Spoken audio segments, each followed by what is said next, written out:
Кулминация на честванията за 150-та годишнина от Априлското въстание. Започват BTV новините в 12. Аз съм Росен Цветков. Ето водещото до този час.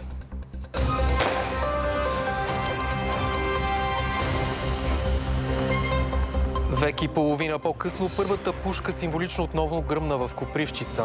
Тежка катастрофа край Ботевград в жертви. Полицията очаква над 1 700 000 коли да пътуват за 1 май и Гергьовден.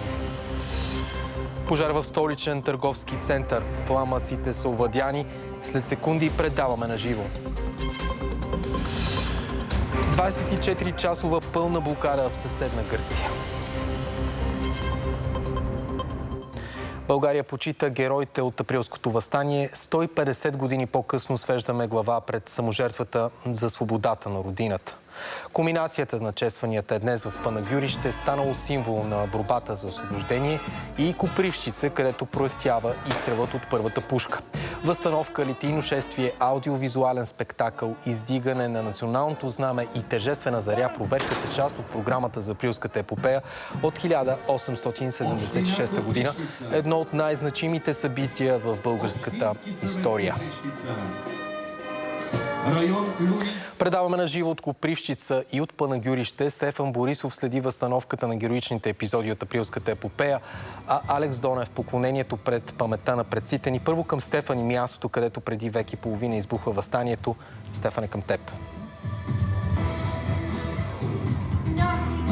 Добър ден и честит празник! Ние се намираме на площад 20 април, където в момента е и кулминацията на честванията по повод 150 години от обявяването на Априлското въстание. Може да видите и в момента зад мен колко много хора са се събрали тук, за да се преживеят този момент. А само след минути почва и възстановка на Национално дружество Традиция, която ще разкаже как преди 150 години тук идват турските части, които имат за цел да неутрализират българските въстанници и така да направят невъзможно Априлското въстание.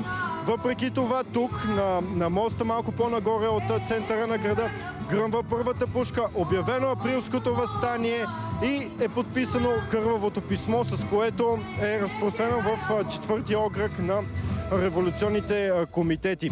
Това, което можем да кажем е, че Априлското въстание е потушено с огромна жестокост, но въпреки това то успява, защото привлича вниманието на великите сили и така българинът казва, че повече не иска да бъде роб.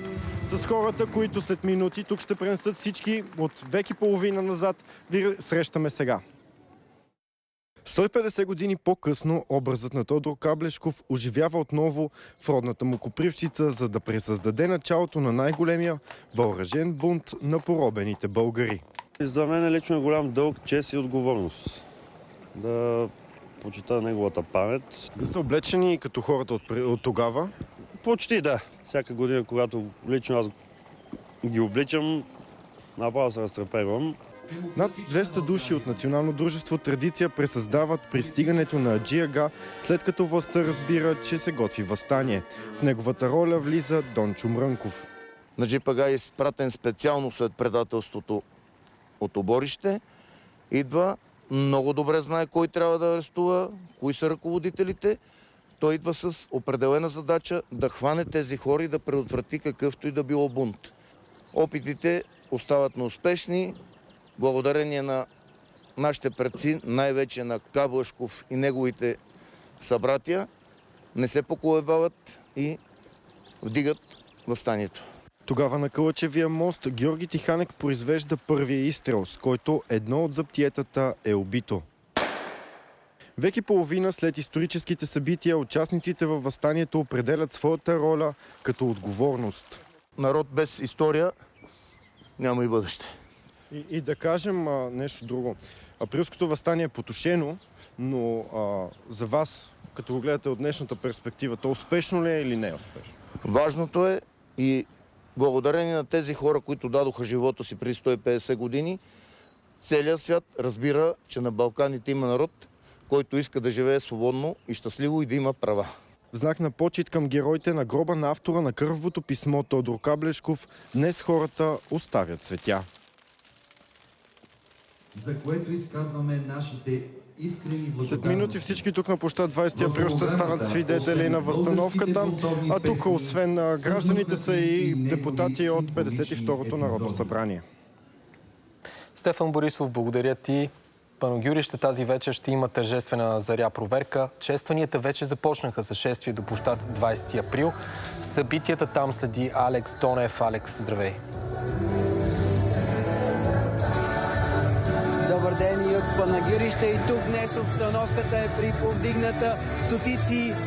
Стотици хора се събраха, както от Панагюрище, така и гости на града, рано през деня на площад 20 април, за да отдадат почит на загиналите в априлското въстание. Емоциите са големи. Едни плачат, когато говорят за събитието от преди век и половина, други се радват и благодарят за саможертвата и храбростта на въстаниците. По-късно през деня предстои тържествена възстановка на събитията от преди 150 години. А Панагюрище като един от най-дейните, едно от населените места с най-дейно участие в априлското въстание, дава и много жертви. Как протече и как протича денят тук?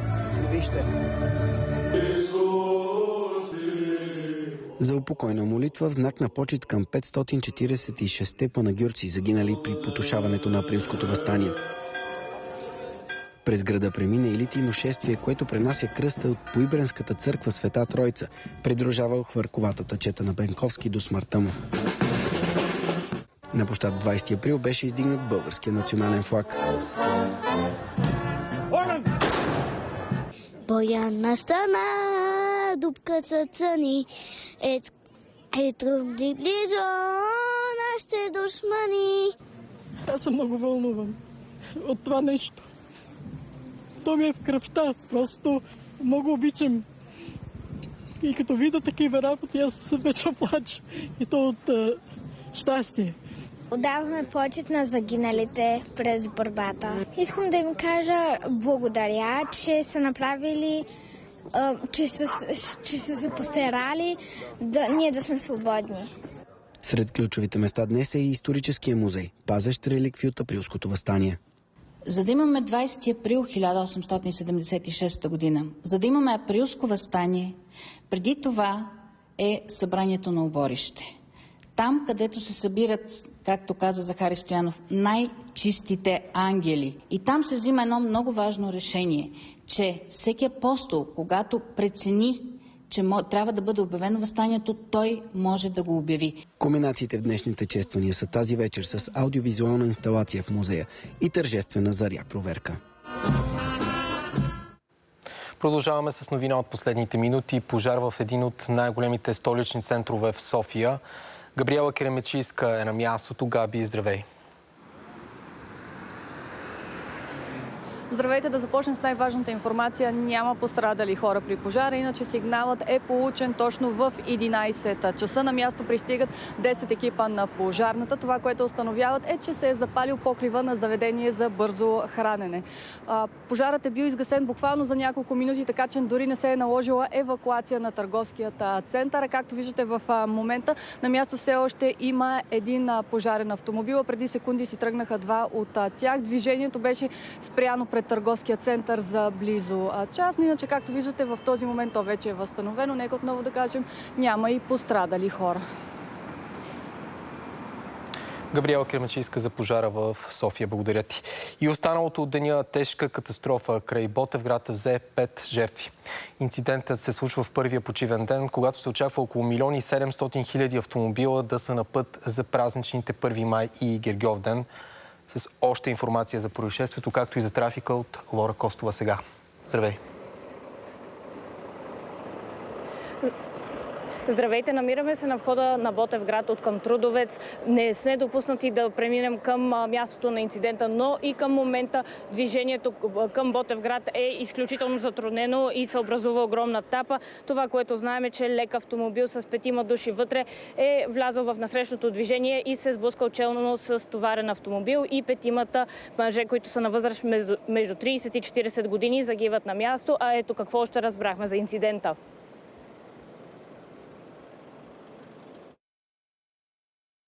Алкохолната проба на водача на товарния автомобил е отрицателна. Загинали са 5 лица. Пътно-транспортното происшествие е изключително тежко. В момента се извършва оглед на место происшествието. Причините за това тежко пътно-транспортно происшествие ще се установят. За целта ще бъдат назначени необходимите експертизи. За този участък, още когато пуснаха движението тук и започнаха пътните инциденти в района на Люти дол, казахме, че трябва да се поставят колчета, които да разделят двете платна. Там се поставиха, за съжаление, след като отново загинаха хора, но тук пуснаха участъка без тези разделителни колчета.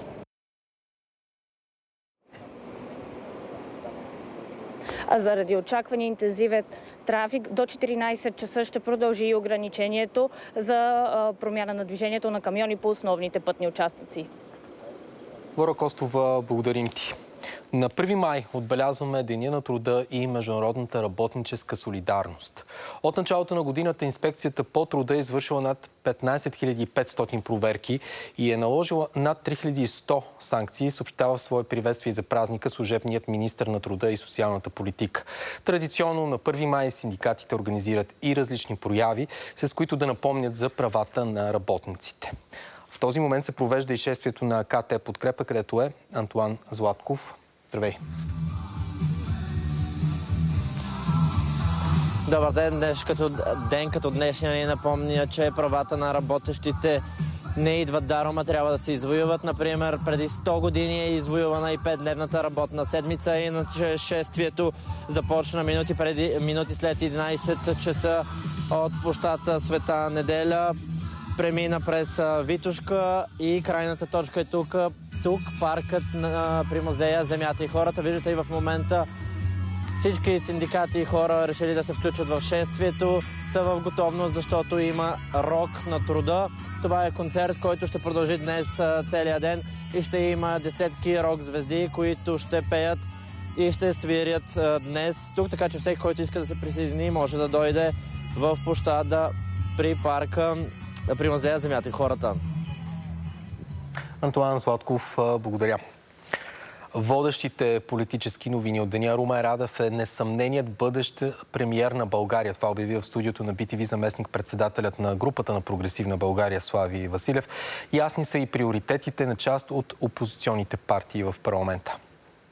Съставът на Министерския съвет ще е ясен съвсем скоро, казват от Прогресивна България. Президентът Радев като бъдещ министър-председател, защото нямам никакво съмнение, че той ще бъде премиер. Тежестта на Прогресивна България е такава и в настроението в Народното събрание се усеща, че дневния ред ще го ръководим ние. И аз ви уверявам, че другите ще се съобразят с това. Новата власт намекне и за ревизия на старата. Държавата ни години наред е била източвана. Ние не случайно говорим за олигархия. Следва изсветляване на това, което са правили дълги години, и следва възстановителни процеси. Останалите в парламента също заявяват своите приоритети. И за Продължаваме промяната, това е промяна в съдебната власт. Тя трябва да започне много бързо с смяната на Висшия съдебен съвет, избора на новата парламентарна квота, оттам професионална квота, така че в рамките на не повече от 2 месеца и половина от тук нататък да имаме работещ Висш съдебен съвет, избран по нови правила, ясни критерии. Промяна във външно-политически аспект пък искат от Възраждане. Ние искаме отпадане на санкциите срещу Русия. Ние искаме точно заради диверсификация на източниците. Вчера ние внесохме няколко решения в парламента, едното от които проект на решение за прекратяване на договора с Украйна 10 годишния. Сред предложенията са и промени в закона за НСО, така че службата да не пази депутати. Гърция е под пълна блокада за 24 часа. Синдикатите обявиха национална стачка по случай Деня на труда. В Атина няма да работят метрото и трамваите. Фериботите и влаковете също спират работа. В този час се провеждат големи демонстрации в столицата, в Солун и част от по-големите градове. Синдикатите поискаха увеличение на доходите и връщане на 13-та и 14-та заплата. И към войната в Украйна Русия нанесе тази нощ нови удари, а украински дронове поразиха руски рафинерии. 2 души са пострадали от атаката, съобщават властите в Одеса. Атакуван е и Харков. Продължават и украинските атаки с дронове по руски рафинерии. Отново е ударено черноморското пристанище Туапсе, където се намира голям руски нефтопреработвателен завод, съобщават местните власти. Няма данни за жертви. Украински дронове поразиха през последните дни и петролна рафинерия при град Перм. В Съединените щати и прокуратурата публикува нови видеозаписи от нападението по време на медийната гала вечеря във Вашингтон. На събитието присъстваха американският президент, първата дама и целият екип на Доналд Тръмп. Камери за видеонаблюдение проследяват пътя на Кол Томас Алън. Минути преди атаката той се разхожда из коридорите на хотела и влиза 2 пъти във фитнеса. При последното излизане вече е с дълъг шлифер. Минути по-късно нахлува с оръжие през пункта за сигурност и стреля. Оцелен е агент, който остава невредим благодарение на бронежилетката. 31-годишният мъж е обвинен в опит за убийство. А у нас продължава напрежението след протеста заради отвлечен и пребит глухоням мъж в Габрово. Нападателите са на свобода и чрез социалните мрежи отправят нови заплахи към пострадалия. 47-годишният Георги Маринов остава в тежко състояние в клиниката по хематология в болницата в Плевен. Брат ми е 50 на 50 в момента в болницата Плевенска. Не дават гаранция докторите след лечението това, което е, че ще се нормализира, ще се оправи. Никаква гаранция няма за него. Толкова са се гаврили, са го били с боксови ръкавици, изхвърлен на улицата прибит, допълнително го бият. Близките на пострадалия казват, че нападателите не спират да отправят заплахи към тях в социалните мрежи. Настояват за мерки от органите на реда. От тях се изисква просто всеки да си свърши работата, като всяка една институция, все пак заради това са институциите, а не всеки един, който поиска да дойде от някой град и да отвлече някой си. Настоявам правосъдието да бъде справедливо към хората, не само към нас. Искам и тези хора да си платят за това, което го извършиха. Близките на Георги настояват нападателите да бъдат задържани и съдени. За да бъдат разпитани обаче е нужен жестов преводач, какъвто в областта няма. И днес пред съда в Габрово има засилено присъствие на полиция и жандармерия, а по случая е образувано досъдебно производство. Признание за тези, които се раздават и помагат на другите. За поредна година най-голямата платформа за доброволчество у нас, Time Heroes, награждава хора и организации, които променят средата. Част от журито е журналистът на BTV Кристина Газиева, а колегата ни мултимедийният репортер Владислав Цветков е отличен в категория журналисти. Героите на Time Heroes събира на едно място десетки доброволци, организации и компании, посветили се на добрите дела. Наградите са само част от усилията ни да се чуват и виждат тези хубави и добри истории. Вие сте добрият пример на BTV тази година. Журналистът Кристина Газиева връчи наградата на BTV добрия пример на Анелия Кирилова, основател на магазин в Перник, в който майки на деца с увреждания и хора с намалена трудоспособност могат да творят и да продават своето изкуство. Тази награда е признание за всичките тези хора, които са застанали зад нас, за всичките хора, които работят със сърце и дават душата си за нашата кауза. Всички знаем, че доброто е тихо, не е бляскаво, не е крещящо. Затова съм щастлива, че Time Heroes организират тази вечер за поредна година, защото тази вечер превръща невидимите герои в видими герои. И така повече хора могат да се заразят от техния огън и да предадат доброто нататък. А какво по-хубаво от това? Мултимедийният репортер на BTV Владислав Цветков получи отличие в категория журналист за социалните теми, които засяга в журналистическите си материали. Всъщност, ако BTV не ми дава възможност да правя това, което правя, едва ли бих бил тук и бих получил тази награда. Наградите на Time Heroes се връчват за 9-та поредна година. Разделяме се с още кадри от честванията за априлското въстание. Желая ви приятен ден с BTV.